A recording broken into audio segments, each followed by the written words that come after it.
नमस्कार. श्रद्धाच art of world या माझ्या यूट्यूब चॅनलमध्ये सगळ्यांचं स्वागत आहे. मी श्रद्धा परत घेऊन आली आहे असाच एक नवीन बिझनेस प्रोडक्ट. चला मग काय करूया, व्हिडिओला सुरुवात करूया. शेवटपर्यंत व्हिडिओ व्यवस्थित कुठेही स्किप न करता बघा, म्हणजे तुम्हाला काही वेगळे प्रश्न विचारायची मला गरज लागणार नाही. चला व्हिडिओला आपण सुरुवात करूया. इथं आपण 1 कप मुगाची डाळ घेतली आहे. मुगाची डाळ स्वच्छ पुसून घ्यायची आहे. ओल्या फडक्यानं पुसलं तर जास्त चांगलं, जर जास्त पावडर असेल तर. आता माझी डाळ स्वच्छ होती तरी मी कोरड्या फडक्यानं सगळी पुसून घेतली आहे.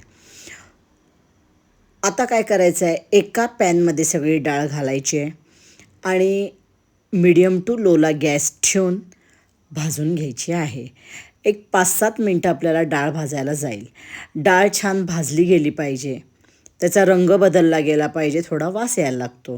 अशा प्रकारे डाळ आपण सगळी छान भाजून घेणार आहोत पदार्थ टिकवण्यासाठी.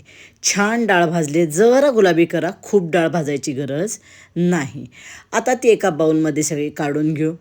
आता त्याच कढईमध्ये धने, जिरे आणि बडीशेप घालायचं आहे आणि म्हणजे अगदी हलकं रोस्ट करून घ्यायचं आहे. गॅस आता 1 मिनिटभर ठेवून लगेच बंद करून टाकायचं आहे. आपल्याला जास्त भाजायचं नाही, फक्त हे टिकण्यासाठी जरासं अगदी 1 मिनिट भाजायचं आहे. गॅस बंद केला आहे खाली. घातल्यानंतर 1 मिनिटाच्या आतच गॅस बंद करायचा आहे आणि आहे त्या गरम तव्यात जरासं भाजायचं आहे. आता हे भाजून झालं की आपण काय करणार आहोत, ते एका खलबत्त्यात काढून घ्यायचं आहे. आपल्याला हे भरड कुटायचं आहे किंवा मिक्सरमधनं तुम्ही भरड कुठलं तरी चालेल. आता काय करायचं आहे, मी परत गॅस लावलेला नाहीच आहे. भरड बेसन घेतलं आहे 1/4 कप. एक 10-15 वाळलेला कढीपत्ता आहे, पूर्ण वाळला नाही आहे, धुवून थोडा सुकवलेला कढीपत्ता आहे. गॅस बंद आहे, गॅस सुरू नाही. आता त्या गरम तव्यातच हे 1-5 मिनटं घालून ठेवायचं आहे आणि 1 टेबलस्पून तांदळाची पिठी ते साईडला आणि हे आहे त्या गरम तव्यात ते भाजलं जाणार आहे. वेगळा गॅस म्हणजे लावून भाजायची गरज नाही आहे. जर कढीपत्ता तुमचा वाळलेला नसेल तर आधी काय करा, गॅस लावा आणि 1 मिनिटभर कढीपत्ता भाजून घ्या. तोपर्यंत हे आपण काय करूया, कुटून घेऊया. 5 मिनटात त्याचं ते आपलं हे होईल. आता एक 5 मिनटानंतर हे बघा मस्त कुरकुरीत झाले. कढीपत्ता तुमचा ओला असेल तर व्यवस्थित भाजून कोरडा करा आणि त्या गरम पॅनमध्ये हे पीठ 5 मिनटं घालून ठेवा पदार्थ टिकण्यासाठी. बेसन भरड घेतलं आहे. आता त्याच्यातच आता मी ओवा आणि तीळ घालते. ते दोन्ही मी आधी भाजून ठेवलेलं आहे, म्हणून मी या गरम तव्यातच कडेला टाकून ठेवते आहे. पण तुम्ही जर भाजलं नसेल तर हे वेगळं पॅनमध्ये भाजून घ्या. इकडं तोपर्यंत आपली डाळ सगळी काय झाली आहे, मस्त गार झाली आहे. आता ही आपण मिक्सरवरनं फिरवून घेऊया. आता ही डाळ आपल्याला कशी हवी आहे, तर ही डाळ आपल्याला थोडी भरड हवी आहे.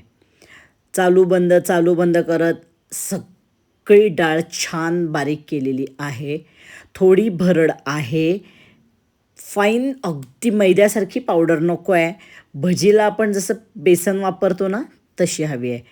आता हे छान थोडं भरड राहिलेलं पीठ आहे. आता यामध्येच काय करूया आपण, आता मगाचं मी कढीपत्ता, तांदळाचं पीठ, बेसन घालते आहे. ह्याच्यातल्या तीळ आणि हे मी काढून ठेवलं होतं जरा. तिखट, मीठ आणि तीळ आणि ओवा. आता आपल्याला हे मिक्सरवर फाईन करायचं नाही आहे. धने जिरे आपण भाजलेले, नुसतं एकदाच पल्सवर करूया म्हणजे सगळं छान मिक्स होईल. आता यामध्येच तुम्ही हळद आणि हिंग घाला. माझं विसरलं, तिथंच तुम्ही हळद आणि हिंग घाला. आता मी घालते आहे हळद आणि हिंग. सगळं छान मिक्स करायचं आहे. आणि आता आपण महत्त्वाचे 2 पदार्थ इथं घालणार आहोत. चिमूटभर सायट्रिक ॲसिड घालायचं आहे, चिमूटभर घाला. आणि सोडा घालायचा आहे, बेकिंग सोडा. प्रमाण आपण पुढं बघणार, कॉस्टिंग सगळं काढणार आहोत, सगळं पुढं बघतोय आपण. आणि आता आपलं हे इन्स्टंट प्रीमिक्स कशाचं तयार झालं आहे तर मूग भजी प्रीमिक्स किंवा मुगाच्या डाळीच्या भजीचं प्रीमिक्स म्हणजेच मूग भजी प्रीमिक्स. मस्त प्रीमिक्स तयार झालं आहे. झाकण लावायचं आहे, ठेवून द्यायचं आहे आणि जेव्हा इच्छा होईल तेव्हा प्रीमिक्स काढायचं आहे आणि पाणी घालून भजी तळायची आहे. मस्त आहे ना एकदम. चला मग. पाऊस पडायला लागला होता. हा मग मला काय मस्त भजी करायची इच्छा झाली. मग म्हणलं चला आपली मुगाची भजी आहेच प्रीमिक्स. मग काय काढलं, 2 वाट्या प्रीमिक्स घेतलं इथं आणि भजी केली. 10व्या मिनटाला भजी तयार, मस्त कुरकुरीत. आता काय करायचं आहे, प्रीमिक्स घ्यायचं आहे, त्याच्यात पाणी घालायचं आहे. पाणी आता पीठ पुढं मी दाखवते तेवढं त्याच्यात पाणी घाला. आता यामध्ये आपल्याला काय करायचं आहे ना, तेल गरम करत ठेवायचं आहे आणि उकळलेलं तेल जसं आपण मोहन घालतो ना तसं गरम झालेलं तेल 1-1.5 चमचा याच्यात घालायचं आहे. उकळलेलं तेल घाला, 1.5 चमचा घाला, 1.5 टीस्पून. आता काय करायचं आहे, थोडं घट्ट झालं, 1-5 मिनटं ठेवलं होतं मी आणि त्याच्यात परत थोडं करत पाणी घालायचं आहे आणि जसं भजीचं पीठ असतं तसं करायचं आहे आणि तळायचं आहे. आता इथं अजून एक सांगायचं आहे, इथं तुम्हाला हवं असेल तर हिरवी मिरची बारीक चिरून घाला, कोथिंबीर घाला, आलं घाला, लसूण घाला, तुम्हाला जे आवडेल ते इथं तुम्ही घालू शकता. आता माझ्याकडं बाकी काही नाही म्हणून मी फक्त मिरची, जरा जास्त तिखट लागतं म्हणून मी इथं मिरची बारीक चिरून घातली आहे. तुम्हाला जे आवडेल ते तुम्ही घाला, कोथिंबीर घाला. आता कढीपत्ता आहे याच्यात, कढीपत्ता, धने, बडीशेप. आता बडीशेप धनेना जास्त भाजू नका, गरम तव्यावरच 1 मिनिटभर करा कारण त्याचा वास राहायला पाहिजे. हे बघा दाखवते त्याप्रमाणे आपलं पीठ राहायला पाहिजे आणि गरम तेलात भजी सोडायची आहे. आता काय करायचं आहे, मुगाची भजी ना एरवी तुम्ही डाळी भिजवून केली तरीही आणि आत्ताही अगदी बारीक बारीक भजी घालायची आहे. कांद्या भजीसारखी मोठी मोठी घालू नका, अगदी छोटी भजी घालायची आहे म्हणजे ती छान तळली जाते आणि मस्त खायला कुरकुरीत लागते.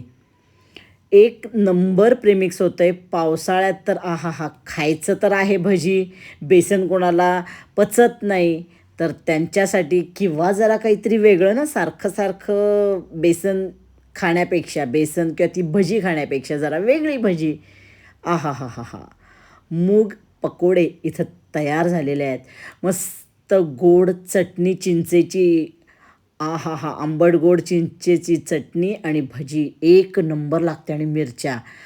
किंवा जर तुम्हाला वेळ नाही आहे बाबा करायला तर सॉस, टोमॅटो सॉस किंवा केचप आणि ही भजी 1 नंबर कॉम्बिनेशन आहे. मस्त गोल्डन अशा झालेल्या आहेत भज्या आपल्या. तर सगळ्या काढूया आणि आता भजी म्हणलं की मिरची आलीच.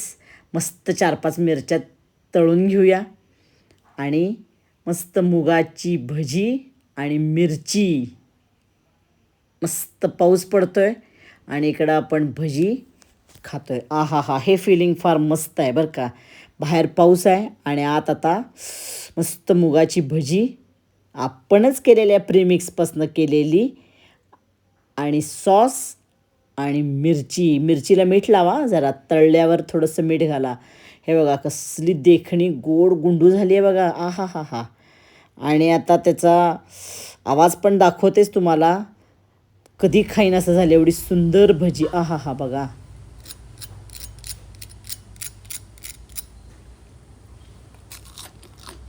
काही बोलायलाच नको आता. मूग भजी प्रीमिक्स किंवा मूग पकोडे. मुगाची डाळ इथं आपण घेतले 1 कप म्हणजे साधारण 200 ग्रॅम होती. भरड बेसन 1/4 कप 30 ग्रॅम होतं. तांदूळ पीठ 1 टेबलस्पून 10 ग्रॅम. मीठ चवीनुसार. चवीनुसार जरी मीठ म्हणलं तरी मीठ तुम्ही व्यवस्थित घाला. मिठाची चव कमी झाली तर पूर्ण पदार्थ खराब लागतो किंवा ती टेस्ट येत नाही. म्हणून मीठ चवीनुसार जरी दिलं असेल तरी परफेक्ट मीठ पाहिजे. लाल तिखट 1 टेबलस्पून 15 ग्रॅम, ओवा अर्धा टीस्पून, तीळ 1 टीस्पून, हळद पाव टीस्पून, हिंग पाव टीस्पून, कढीपत्ता 10-15 पानं, धने 1 टेबलस्पून, जिरे अर्धा टेबलस्पून, बडीशेप अर्धा टेबलस्पून. बडीशेपचं जर तुम्हाला स्वाद आवडत असेल तर इथे 1 टेबलस्पून बडीशेपसुद्धा घेतली तरी चालेल. फार सुंदर लागते बडीशेप. आता हे सगळं आपलं प्रीमिक्स तयार किती होतं माहिती आहे का? आत्ता झालेलं 258 ग्रॅम प्रीमिक्स तयार झालं. आता तुम्हाला हे घरात करायचं तर तुम्हाला हे ठीक आहे, पण बिझनेससाठी तुम्हाला मोठ्या प्रमाणात घ्यायला लागेल तर बिझनेस करणं परवडतं. कधीच थोडंसं घेतलं आहे पाव किलो डाळ आणि बिझनेस करतो आहे असं होत नाही. किलोत मी 1 किलोचं प्रमाण दिलं आहे, तरी तुम्ही किलोत घेतलं तर कुठंतरी परवडतं. म्हणून आता मुगाची डाळ 1 किलो मी दाखवते, म्हणजे आता 5 पट तुम्हाला जेवढं करायचं आहे तेवढं त्या पटीने तुम्ही वाढवा. आता मग मी त्याचबरोबर तुम्हाला 1 किलोचं पण प्रमाण देऊन टाकलं इथं. 1 किलो जर मुगाची डाळ घेतली 130 रुपये खर्च. भरड बेसन 30 ग्रॅम 150 ग्रॅम 30 रुपये. तांदूळ पीठ 50 ग्रॅम लागेल 5 रुपये. आता मी तुम्हाला टेंटेटिव्ह खर्च देते आहे, पण मला अजून परत म्हणायचं मी हल्ली कॉस्टिंगचं कसं व्हायला लागलं आहे की रोजच रेट वाढत आहेत. त्यामुळं मी आहे तो धरला तर तुम्ही म्हणणार मॅडम यानं नाही अजून एवढ्यानं. म्हणून मी टेंटेटिव्ह तुम्हाला सांगते, ज्याच्यात तुमचं ओरिजिनल कॉस्ट असेल ती तिथं पुढं तुम्ही घालत जावा.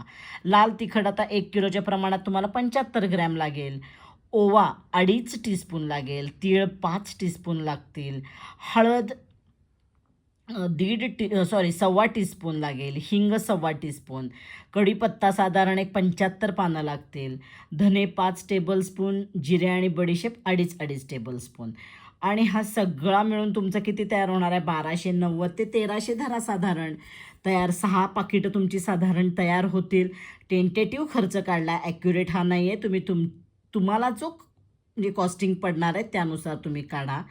तर तुम्हाला 200 ग्रॅमची 6 पाकिटं इथं जर तयार झाली तर साधारण तुम्हाला 33 रुपयाला 1 पाकिट पडलं तर तुम्ही ते 55 ते 60 रुपये विक्री ठेवू शकाल. मी हे टेंटेटिव्ह सांगते, ॲक्युरेट तुम्ही तुमच्या ह्याच्यानुसार पुढं खर्च लिहा आणि तुमचं कॉस्टिंग काढा. आणि कॉस्टिंग काढताना मोठ्या प्रमाणात घेऊन काढा. किरकोळमध्ये काढलं तर तुम्हाला महाग पडणार आहे. या प्रमाणात ना सायट्रिक ॲसिड 1/8 टीस्पून आणि सोडा 1/4 टीस्पून हे घालून थोडीशी भजी 1-2 सगळं मिक्स करून बघा. आणि मग सोडा कमी अजून हवा असेल तर थोडासा तुम्ही वाढवू शकता. हे मगाशी ॲड करायचं राहिलं होतं म्हणून मी हे परत सांगते आहे. व्हिडिओ आवडला तर लाईक करा, जास्तीत जास्त शेअर करा. म्हणजे काय होईल, कुणाला खरंच गरज असेल त्यांच्यापर्यंत व्हिडिओ पोचेल. आणि अजूनपर्यंत माझं चॅनल सबस्क्राईब केलं नाही मग नक्की सबस्क्राईब करा आणि बेल आयकॉन दाबा. चला काय करूया, परत भेटूया मस्त पुढच्या व्हिडिओमध्ये. तोपर्यंत टाटा बाय बाय.